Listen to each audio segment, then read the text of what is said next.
tout ça, c'est aussi pour du vivre ensemble. Les taxes, les impôts, etc., c'est aussi pour le bien commun.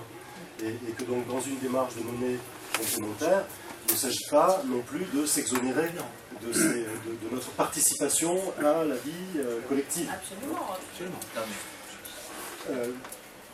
Pour peut-être éclairer ta question d'une autre façon, ce serait la place de la gratuité. On a l'habitude de donner une valeur aux choses. Voilà, ça vaut trop cher. En général, c'est ça la valeur. Voilà. Pas pour Simon. Est-ce qu'il n'y a pas, alors, pour peut-être essayer de continuer dans ton sens, une autre façon de réfléchir en plaçant la gratuité au départ? Les choses sont gratuites. La nature, on profite de l'eau, de l'air, des matières premières, etc. C'est gratuit. Et c'est...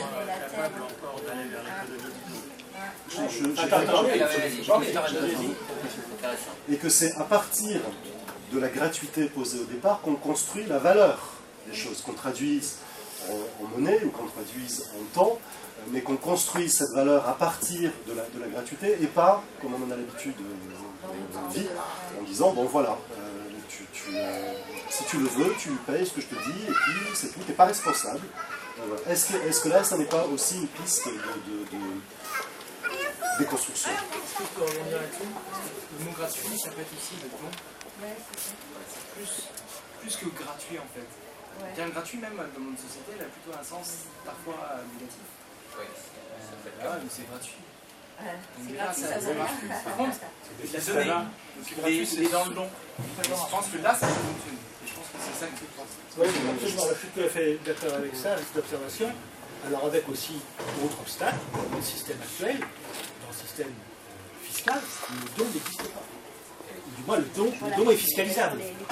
Avec peut-être une certaine partie libre, mais à partir d'un certain niveau, un parent peut donner un bien ou un capital à ses enfants jusqu'à un certain niveau de défiscalisation, mais au-delà, le fisc ignore le don, ou du moins le considère, mais avec vraiment problème. Il y a le mécénat. Donc c'est là où il y a toute une déconstruction, effectivement. Mais tout ça est contenu dans les monnaies complémentaires, dans les expériences. Donc il n'est pas question d'aller trop vite, comme disait Jacques tout à l'heure. Allons-y pas à pas. Tout ça, justement, va émerger au fil du temps. Donc commençons d'abord par construire les bases primaires, c'est-à-dire de la chose, et puis évoluons pour arriver vers quelque chose qui à terme. Ce que je vous propose, c'est de l'opérationnel. Donc, C'est-à-dire